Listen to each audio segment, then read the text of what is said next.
Saya itu punya teman Gus, agak beling, agak seenaknya. Dulu miskin. Wah itu seenaknya betul. Kayak kenal Tuhan sudah. Tak tanya. Kenapa kamu seenaknya? Satu bulan tuh labanya bisa 200 juta sampai 500, sampai 1 miliar. Saya itu Gus, setelah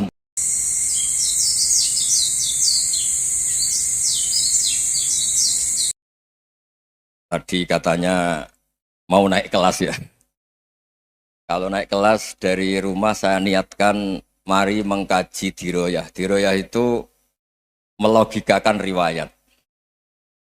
Jadi misalnya kita sering dengar Rasulullah SAW sering ngendikan kalian masuk surga itu bukan hanya berdasar amal, tapi berdasar anugerah Allah Subhanahu wa Ta'ala. Oke, kita sepakat amal kita, perilaku kita, ibadah kita andaikan dikompensasi dengan nikmat yang Allah berikan tentu tidak seimbang. Untuk membayar itu saja sudah lunas. Jadi Anda semua tidak berhak masuk apa? Surga. Sehingga di beberapa riwayat dijelaskan ada orang yang 500 tahun ibadah, nggak pernah maksiat. Ditanya sama Allah, kamu masuk surga karena apa? Karena ibadah saya ya Allah. Ya sudah, surga kamu 500 tahun saja karena ibadah kamu 500 tahun. Ini cerita umur-umur orang dulu. Ya Allah katanya surga engkau ini selamanya. Ya kalau yang selamanya itu rahmatku. Kalau amal kamu terbatas ya surganya sesuai amal kamu ya terbatas. Ya sudah ya Allah, berarti masuk saya surga saya ini karena fadl engkau, karena anugerah engkau. Itu namanya apa? Diroyah.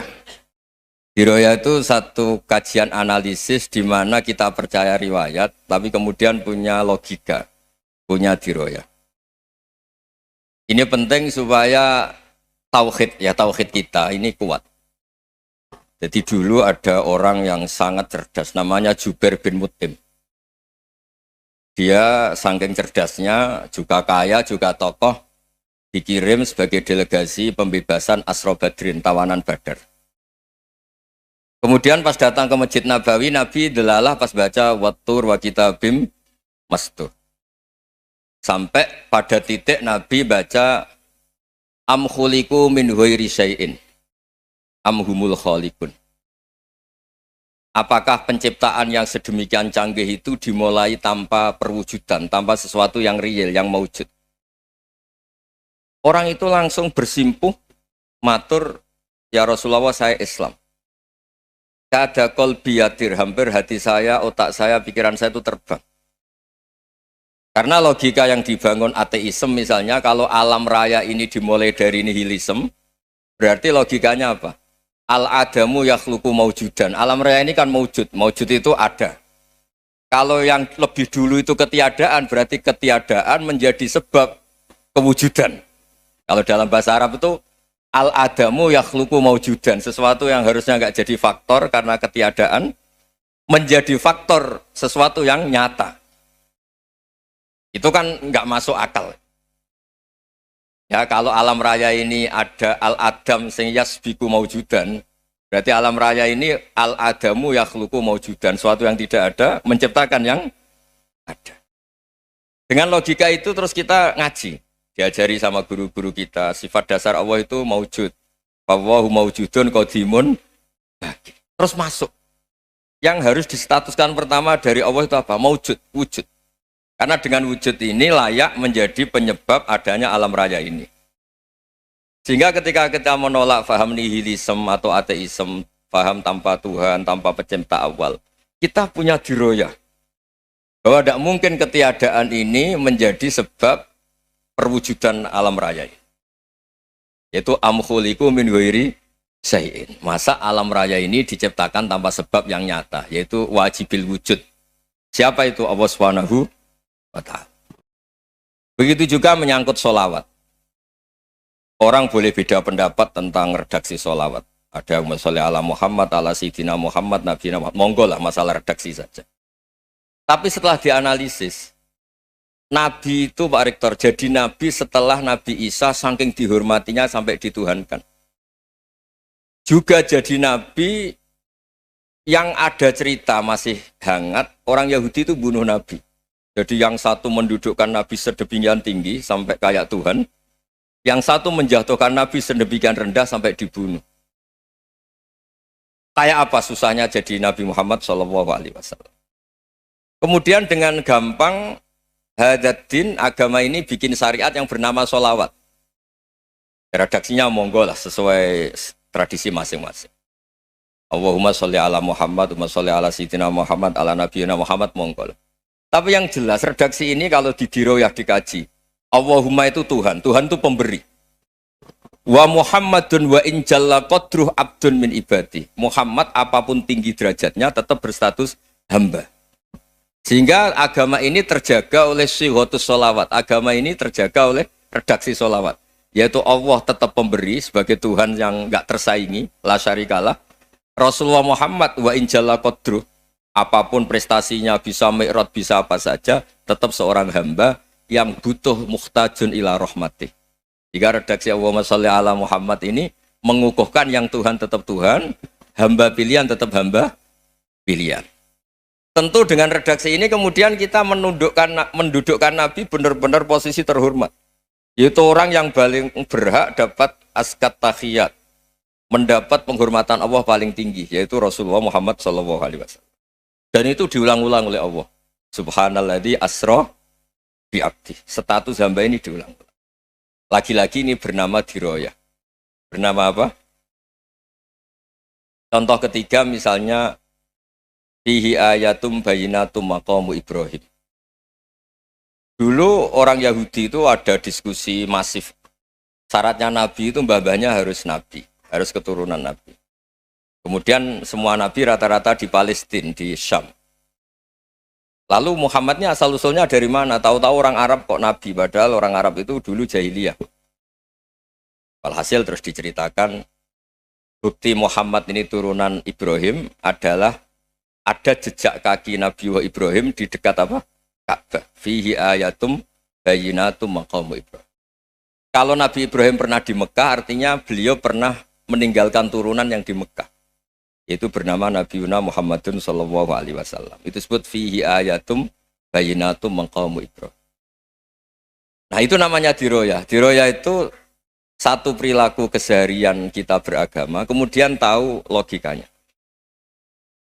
Yang keempat misalnya, mangkana yu'minu billahi wal yaumil akhir falyukrim apa? Jaro. Orang yang iman karena Allah dan Rasul, maka memuliakan tetangganya. Andaikan pakai hukum sosial, tentu kalau tetangga kita baik, kita baik. Kalau kurang baik, kok kurang penggawean kan gitu. Tapi dulu itu pernah ada seorang ulama itu dibully ya, dikerjain sama anak muda tetangganya. Pak Kiai datang ke rumah saya, orang ini datang. Kemudian setelah di rumahnya, saya tidak jadi butuh sama Pak Kiai, silahkan pulang. Itu Kiainya senyum menikmati. Dan itu terulang 3 kali. Dibully seperti itu, dikerjain terulang 3 kali. Lalu tetap Kiainya tuh asik, seneng sekali. Lama-lama pun dia ini tanya, kenapa engkau tidak tersinggung? Padahal saya kerjain sampai 3 kali, tak undang, terus tak suruh pulang, tak undang, tak suruh pulang. Kata Kiai tadi, yang memerintahkan baik sama tetangga itu Allah. Jadi saya nikmati ketika bisa baik sama Anda.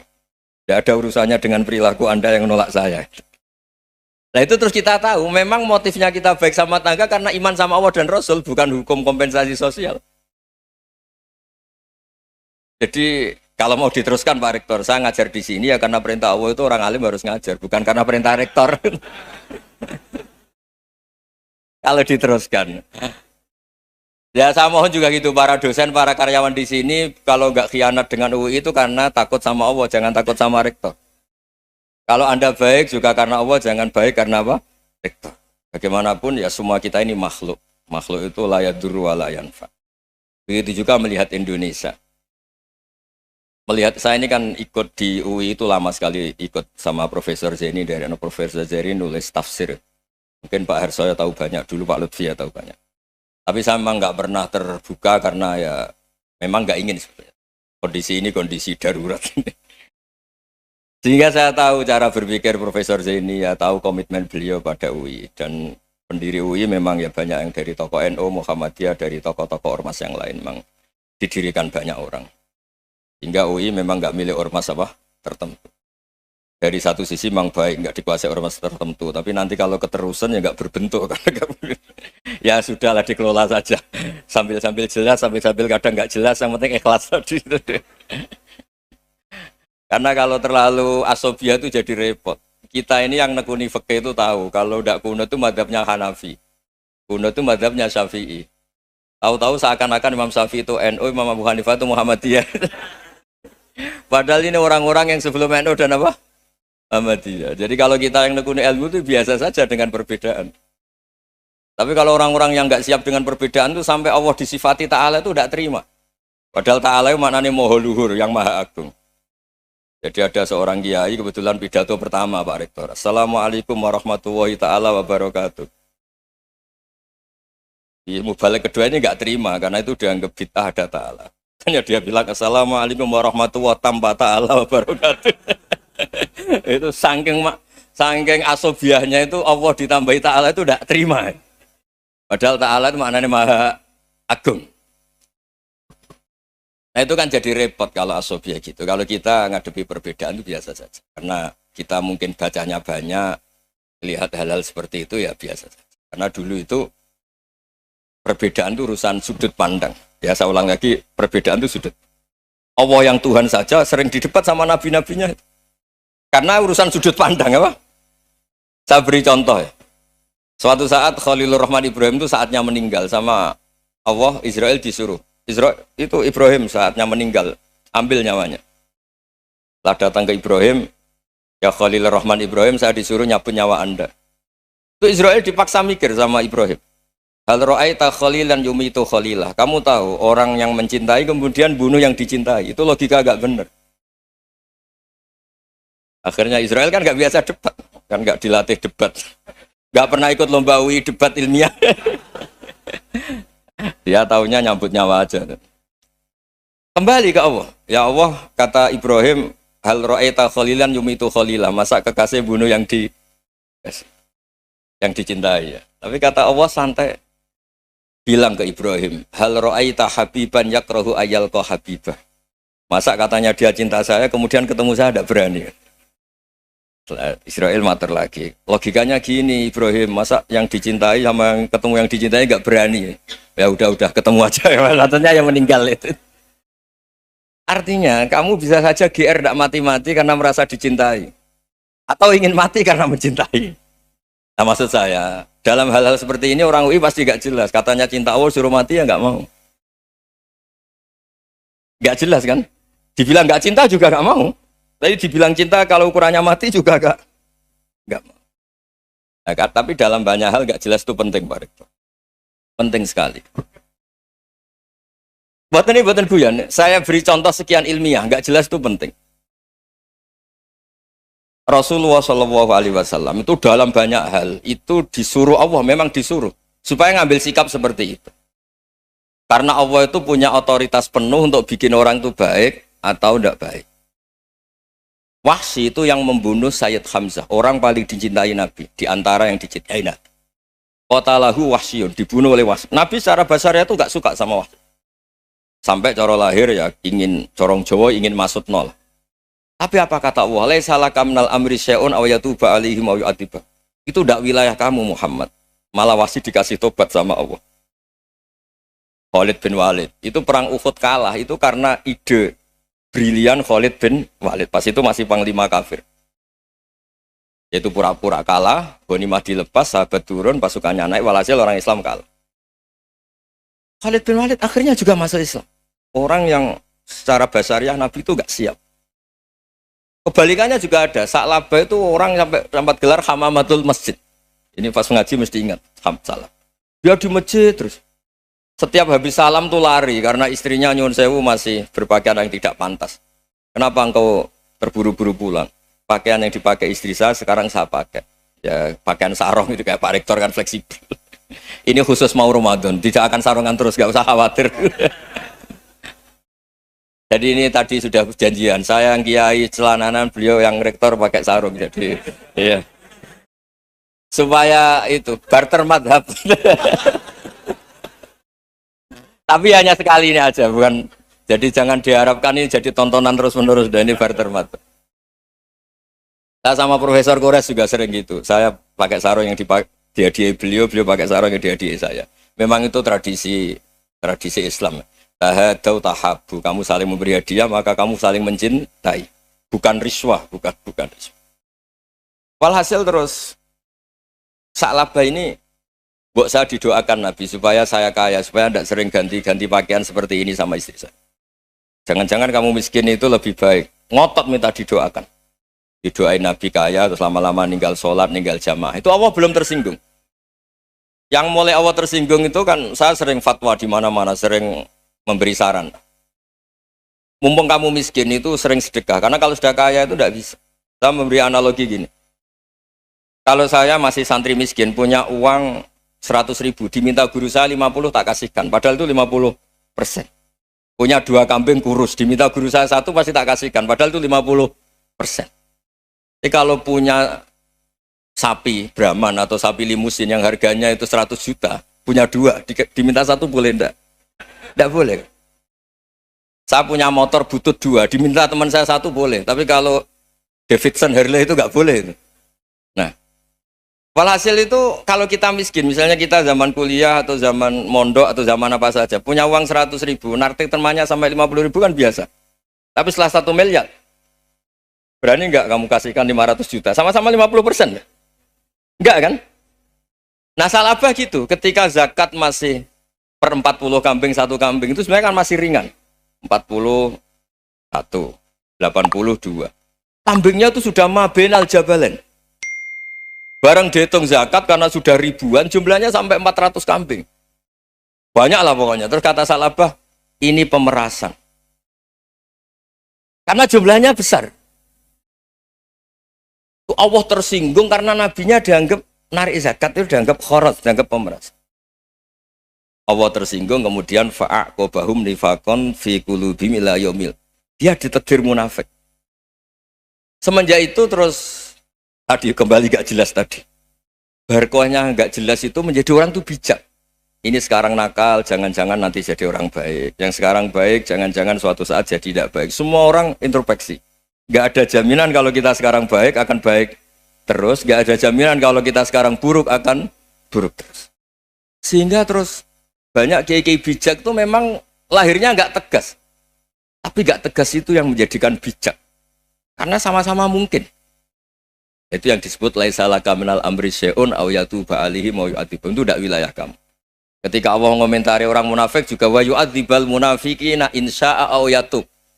Bisa saja ada yang disiksa, bisa saja ada yang dikasih tobat. Karena pola yang kita analisis itu semuanya menurut kita. Bukan menurut kemaslahatan orang apa? Banyak. Saya punya sekian contoh cerita. Orang yang sowan kiai baik-baik, mungkin bawa gula atau salam tempel, tidak tahu lah. Itu tidak mesti jadi wali. Tapi Kalijogo yang kenal Sunan Bonang, itu kenalnya itu karena ingin begal. malah jadi wali. Tapi tidak usah dicoba. Umar itu nyari Nabi itu mau dibunuh. Tapi malah tobat jadi orang baik. Jadi ini penting ngaji ya, supaya tidak tegas itu, tidak jelas itu kadang baik. Nah termasuk saya juga termasuk dia yang milih tidak jelas. Saya sering gojlok gini, Fajar Hadili ini murid-murid saya sering saya gojlok. Kalau semua sistem pendidikan kayak kampus, kayak UII, kayak UIN semuanya, itu sistem yang bagus karena tertib, jam kuliahnya jelas, mata kuliahnya jelas. Kalau di pesantren itu Pak Arso itu nggak tertib, tapi justru itu enak ketemu di jalan orang berani tanya. Nah, ini kalau mbak-mbak misalnya menstruasi, mau belajar haid nunggu semester berapa baru tahu. Itu bisa sekian tahun nggak sholat karena nunggu pelajarannya baru diterangkan. Mau haji juga gitu, nunggu mata pelajaran haji. Kalau nggak jamnya, nggak mau dosennya ngajarin. Ya, kalau kiai kan enggak, ketemu di jalan tanya, dijawab. Jam berapa juga dijawab. Artinya Indonesia itu berkah, ada sistem kampus yang tertib. Ya semoga termasuk tertib gajinya. Tapi tertib gajinya itu juga sebenarnya rugi. Saya sering ada pegawai negeri Gus, tolong doain saja di PNS enak jadi. Gajinya tetap. Kata saya nggak mau kalau gaji saya tetap. Kok bisa Gus enak tiap bulan mesti dapat gaji. Kalau tetap nggak naik-naik kata saya. Kalau kiai gajinya nggak tetap, tapi di atas yang tetap kata saya. Artinya Indonesia itu berkah. Kalau semuanya pakai sistem pendidikan setertib ini, orang mau tanya haid ya nunggu pelajaran haid. Bab haji ya nunggu pelajaran haji. Tapi kalau ketemu kiai itu enggak, ya pokoknya saya pernah di pasar, Gus mau tanya, tanya apa? Anak saya sih keluar darah terus gini-gini, padahal biasanya khat hanya 7 hari gini-gini. Ya sudah kembalikan ke biasanya rudat kilal adat. Itu enggak usah sowan ke rumah, juga enggak registrasi dulu, enggak daftar dulu. Ya ini enggak nyindir cerita saja. Supaya ini bukti koalisi beneran. Jadi saya yang kiai enggak tertib jam, koalisi sama yang tertib jam. Jadi kalau semuanya sistem kampus, nanti pertanyaan itu enggak bisa on time, enggak bisa setiap saat. Makanya Indonesia itu berkah. Kiai-kiai yang alim yang di jalan-jalan banyak. Juga kiai yang di kampus dokter-dokter fikih banyak. Yang nekuni ilmu umum ya banyak. Macam-macam. Itu masalah itu kalau saling mengadili itu baru masalah. Misalnya kiai ngeluh, enggak enak jadi kiai, enggak punya gaji tetap. Yang dosen ngeluh, enggak dicium tangannya. Karena memang unik Indonesia itu. Kalau guru fikih kok dosen itu tetap nggak dicium tangannya. Karena pikirannya anak-anak itu wong sudah bayar disuruh nyium. Itu kayak di alam sadar tuh gitu. Kalau kiai itu kan anak-anak nggak bayar itu. Ya upahnya cium tangan itu. Makanya kalau kiai-kiai tidak keramat bisa mati karena cium tangannya doang itu bisa mati itu kiainya. Ya ini cerita. Supaya saling menghormati saling menghormati. Jadi kalau makanya itu pakar-pakar akhlak ya, pakar-pakar etika peradaban. Itu tertampar betul ketika Nabi urusan ilmu itu mengabaikan itu kalau sudah urusan ilmu. Misalnya begini, ada urusan ilmu, ada mbak-mbak cantik atau ibu-ibu cantik. Itu dalam Islam itu diajarkan jangan sopan-sopan banget. Kata Nabi, karena kekuatan ilmu itu di atas kekuatan akhlak, di atas kekuatan adab. Ya nisa an-nabi lastunna ka ahadim minan nisa. Ini taqaitunna fala takhdu'na bil qaul. Fa yatma alladhi fi qalbihi maradun. Misalnya ada mbak-mbak cantik, menarik, kemudian sopan misalnya sama Pak Fajarin sama dosen-dosen. Monggo binara. Wah itu bahaya pikirannya kemana-mana itu. Orang yang imannya pas-pasan, berarti mau. Maksud saya kalau cantik, menarik, ketemu di jalan, biarin aja dosennya mau kemana, biarin aja. Gak usah dihormatin. Kalau dihormatin, Pak mau kemana sadarian mau bisa bahaya ya? Nah, biarin aja. Kalau tanya, Dek ini alamatnya mana? Cari sendiri Pak. Karena hanya dengan cara itu, si Pak dosen ini gak kepikiran. Gak ada orang suka, orang kedus itu gak akan. Tinggal sudah cantik, sopan. Wah bisa pikirannya macam-macam. Itu ilmu. Fala takhdu'na bil qaul. Kamu jangan terlalu lirih kalau ngomong. Fayat ma'alladzi fi qalbi maradun. Orang yang pikirannya masih kotor pasti berpikir yang negatif. Anda mungkin demi sopan sama dosen Anda. Tapi sejauh mana dosen Anda juga berpikir positif. Itu kan uji iman sama uji nyali. Nah, sama pejabat yang sopan sama kiai mungkin punya Alphard, punya Robicon, punya terus bawa uang banyak. Terus sama kiai cium tangan hormat. Jangan-jangan kiainya yang pikirannya macam-macam. Ini berarti bisa jadi muhibbin potensial misalnya. Nah, saya ini termasuk kiai yang pengagum ilmu. Sehingga saya sama orang yang medit, yang kikir sama saya itu saya senangnya bukan main. Kenapa? Karena kalau orang medit itu gak berhak nuntut. Tapi kalau orang lomo 1 juta minta surga, 2 juta ya minta apa? Surga. Gus, salam template. 200.000 aja kadang minta surga. Tapi kalau yang kikir-kikir ya sudah salaman tok sudah, nggak minta apa-apa kan dia tahu diri, nggak bayar kok minta.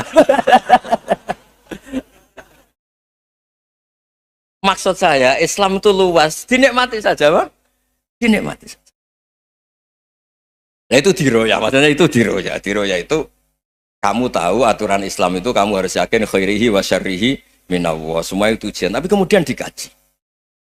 Makanya saya ini termasuk pengagum Imam Syafi'i. Imam Syafi'i itu dikasih tahu. Ada orang yang di depan engkau cium tangan hormat tuh di luar ngomong-ngomong ngata-ngatain Anda. Imam Syafi'i tertawa-tawa sewenang. Ada ini dikata-katain di luar kok tidak kamu anggap munafik malah tertawa. Berarti saya wibawa, di depan saya nggak berani. Dianggap enteng saja. Dibilangin, sebagian orang kampung sini nggak suka sama engkau. Baguslah, tidak akan pinjam uang sama saya. Di mana-mana orang pinjam minta tolong tuh karena seneng. Kalau benci kan enggak. Intinya dianggap enteng saja. Yang terjadi di dunia itu semuanya dianggap enteng saja. Man asa ilaika fakot atlakoka. Yang berburuk sama kamu itu membebaskan kamu. Coba kalau akrab, titip. Ya misalnya akrab sama Pak Fajar. Bilangkan ke Pak Rektor, sangkat tuh jadi guru tetap atau apa, kan ribet. Kalau tidak cocok kan nggak minta apa-apa. Makanya hati-hati Pak Rektor sama yang akrab-akrab itu. Itu dulu saya juga nggak paham. Di antara wasiat Bapak yang sering diulang-ulang tuh itu. Suatu saat kamu jadi kiai, ngelola orang nggak seneng tuh gampang. Sudah, situ orang lain. Tapi kalau ngelola orang nggak orang seneng tuh repot. Mintanya aneh-aneh. 100.000 aja minta surga. Hanya teman tenis saja minta naik jabatan. Intinya itu ya sudahlah dikelola. Yang seneng ya berkah, mungkin teman berjuang, teman diskusi. Yang nggak seneng ya berkah, karena ini tidak minta macam-macam, tidak seneng. Nah itu namanya diroya. Diroya itu satu kajian keilmuan yang menjadikan kita ini nyaman dengan riwayat-riwayat, panduan-panduan dari Rasulullah Shallallahu Alaihi Wasallam. Kayak tadi. Kenapa sih tentang baik sama tetangga, baik sama tamu? Hitung-hitungannya itu mangkana yu'minu billahi wal yaumil. Saya pernah dicium sama orang miskin yang akut, miskin betul. Itu tak ajarin, Anda ini lebih hebat ketimbang orang-orang kaya. Misalnya gini, misalnya ada komunitas rektor atau kiai besar. Saya ini kata orang banyak termasuk kiai besar. Mungkin kalau pinjam uang itu karena mau beli mobil, aksesoris mobil, karena kita kiai tok, atau rektor, atau orang-orang tok. Kalau sesama orang miskin itu pinjem-pinjemannya itu urusan beras, itu urusan nyawa. Tren mana? Menyelamatkan nyawa sama aksesoris mobil. Nyawa. Jadi pahala kamu pasti lebih besar itu. Itu senengnya jadi orang miskin terus keterusan sampai sekarang. Itu. Lo coba kalau menteri sama menteri, rektor sama rektor, kira-kira pinjamannya apa Pak Arso? Kan kalau mau beli mobil atau mau umroh VIP, pokoknya yang keren-keren. Kalau orang miskin pinjam karena apa? Makan kan? Beras kan? Makanya kalau yang sedang miskin monggo lah kalau ingin teruskan. Kata itu. Maksud saya Islam itu seenak itu. Islam itu segampang itu. Sudahlah yang sedang miskin ya keren. Karena sekali sosial itu urusannya apa? Nyawa. Tapi kalau miskin semua ya Indonesia bisa tutup kan. Ya sudah yang kaya-kaya itu saya menyelamatkan Indonesia karena bayar pajak yang menjadikan Indonesia berjalan. Tapi ya dipakai yang benar. Nah, begitu seterusnya. Ada kiai miskin cerita ke kita. Gus, enak jenengan alim, terus punya santri banyak, bisa ngajar di mana-mana. Saya bilang, hebat kamu. Dia hidup di daerah tertinggal. Itu yang diajarkan kan hanya tauhid. Kan nggak mungkin desa tertinggal baca fikih perbandingan madhab. Kan nggak mungkin. Kalau yang kayak Pak Fajar, Pak Sadali kan nggak mungkin. Fikih perbandingan apa? Madhab. Menyorot madhab dunia. Kayak engke-engke itu kan nggak mungkin. Tapi pertanyaannya, yang menyelamatkan masuk surga itu tauhid apa perbandingan madhab? Tauhid. Ini hanya mengajarkan fardu kifayah, sunat-sunat. Ini Anda mengajarkan fardu ain. Surganya dulu kamu. Oh terus senangnya jadi kayak gitu. Karena yang diajarkan apa? Tauhid. Sementara kita yang gaya-gaya ini, ajarkan perbandingan apa? Madhab, studi banding ke Al-Azhar kemana-mana. Ini enggak, tauhid. Dari orang nyembah pohon jadi nyembah Allah Ta'ala. Keren enggak? Keren. Jadi terus kiai desa sama saya senangnya bukan karena tak bela. Tapi ada yang agak kurang ajar tanya saya. Kalau itu hebat kenapa Gus gak mau jadi kiai desa? Waduh. Wah ya repot kalau pertanyaan. Terus tak jawab, kalau saya jadi kiai desa, kamu ngangsu ilmu dari mana coba? Ya dari jenengan. Ya kalau sama gobloknya ada bisa. Ya sudah Gus aja jadi kiai besar. Maksud saya, ya sudahlah kita begini seperti yang saya ajarkan di sini, saya sarankan supaya orang itu tahu. Nah, ini namanya diroyah, apa?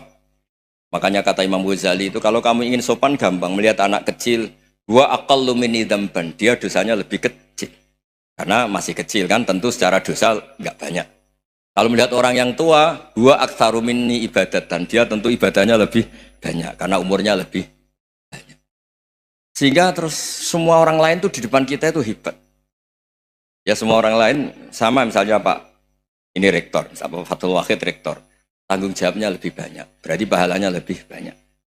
Tapi sama, ketika melihat Nyun Sewu, melihat pegawainya yang secara lahir di bawahnya, ini tanggung jawabnya nggak banyak, pasti salahnya juga enggak. Itu yang diajarkan Rasulullah SAW, sehingga enak lah. Tapi kalau kita melihat orang lain selalu salahnya, itu pecundang. Allah saja tidak seperti itu kan, amal baik ya ada khairan, amal buruk ya ada saron, semuanya dilihat oleh Allah Subhanahu wa Ta'ala. Saya itu punya teman Gus, agak beling, agak seenaknya. Dulu miskin. Wah itu seenaknya betul. Kayak kenal Tuhan sudah. Tak tanya, kenapa kamu seenaknya? 1 bulan tuh labanya bisa 200 juta sampai 500, sampai 1 miliar. Saya itu Gus, setelah duha itu perkembangannya bagus. Duha, sholat duha itu. Saya pernah miskin kan kata apa? Ingkana rizki fisama apa? Wa ingkana qalilan ya kalau fisama fa anzilhu, terus wa ingkana qalilan fakasirhu, kalau sedikit perbanyak. Ini trennya sudah benar semua. Nah, wa ingkana apa ya haroman fatahirhu, kalau haram yang kau sucikan. Makanya saya seenaknya kalau qalilan sudah fakasiru, paling trennya yang enggak benar juga fatahirhu kata Mas. Dia yakin kalau yang enggak benar-benar sudah disucikan Allah, karena yang lain-lain sudah dari miskin sudah kaya, qalilan sudah fakasiru, paling yang haroman juga sudah fatahirhu gitu. Tak tanya, lah kamu kok tahu? Polanya sudah ada Gus, karena sang qalilan. Kamu sembrono sama Tuhan kok begitu kan? Tapi apapun itu seneng saya. Seneng saya sering salah teh, makanya saya mohon yang sekarang miskin, sedang miskin itu ya ndak usah nyesal banget-banget. Kalau ingin kaya monggo lah, namanya orang juga ingin. Ya, tapi Anda harus bangga. Sosial antar kalian adalah urusan nyawa dan itu pahalanya luar biasa. Supaya kita, nah yang kaya-kaya juga boleh GR lah, karena pembayar pajak.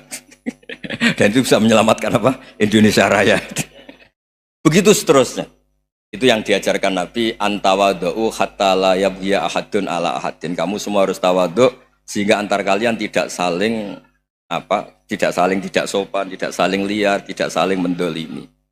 Termasuk tadi sikap gak jelas tadi. Orang dolim yang sekarang dolim bisa saja tobat, yang sekarang soleh bisa saja nanti. Semuanya itu mungkin. Kita diajari ya muqallibal qulub tsabbit qalbi ala dini. Jadi keliru kalau kita dalam banyak hal harus tegas, gak mesti. Al halalu bayyinun wal haramu bayyinun. Tapi ada wa bainahuma umurun mustabihat. Ada yang wilayahnya itu abu-abu. Misalnya ada perempuan cantik, misalnya contoh paling gampang. Kalau kamu ajari secara serius, kamu bisa aja tergoda jadi fitnah. Tapi kalau orang soleh gak berani ngajarin, kemudian digunakan orang fasik, malah menjadi orang nakal, kita juga tanggung jawab. Kamu mau tegas gimana? Wilayahnya sama-sama mungkin. Wilayahnya sama-sama mungkin. Yang dekat pejabat mungkin terkontaminasi KKN. Tapi kalau pejabat gak dekati orang soleh, punya perilaku yang gak soleh, yang repot juga Indonesia kan. Nah hal-hal seperti itu kita tidak perlu ngambil sikap. Maksudnya nggak usah ngambil sikap, ya kita buktikan kalau milih satu madhab, kita buktikan semuanya lebih baik, semuanya lebih bermanfaat, semuanya lebih berperadaban. Karena nggak bisa dihindari wa bainahumain. Termasuk nyuwun sewu, saya mohon maaf sama mulai Pak Harso, Pak Lutfi sampai Pak Fathul Wahid. Saya ini termasuk kiai yang nggak suka dekat sama orang-orang top. Bukan karena hasud. Memang konstitusi kiai harus gitu, la tamuddanna ainaika. Kenal orang lebih tinggi itu kan resiko. Misalnya saya kiai desa, mungkin punya keri tua sudah seneng, punya kijang tua sudah seneng. Gara-gara kenal Pak Wahid naik Kempri, waduh kok saya kalah itu. Kenal orang itu kan resiko. Mungkin dosen-dosen sini kalau kenal saya di Rembang juga resiko. Di sini gak ada cium tangan, melihat saya dosen, wah gak enak jadi dosen. Jadi memang harus dibatasin. Sekiranya mungkin orang terus, karena latamud dan nanawa ainaika ilham. Kamu jangan sering melihat orang lain yang mungkin secara lahir dapat nikmat yang lebih tinggi timbang Anda. Kalau kamu gak bisa ngelola hati Anda bisa hasut, Anda bisa dengki. Paling tidak Anda bisa ada syukur. Saya itu sering didolani pejabat. Juga sering melihat pejabat di TV-TV. Naik mobil aja ada yang naikkan. Bahkan kalau wudhu itu anduk aja ada yang bawa. Itu kalau yang nggak kuat, weh naik jadi pejabat. Ya makanya terus konstitusi kiai itu mengatur, sudahlah mata kamu itu kamu batasin. Jangan melihat sesuatu yang potensi ya, potensi menjadikan Anda tidak apa syukur. Jadi saya mohon, ini memang konstitusi saya sebagai kiai, jadi saya tapi di hati saya tetap akrab. Saya doakan semua untuk UI, untuk semua orang Indonesia kita doakan. Kita ingin semuanya tambah baik, tambah baik. Assalamualaikum warahmatullahi wabarakatuh.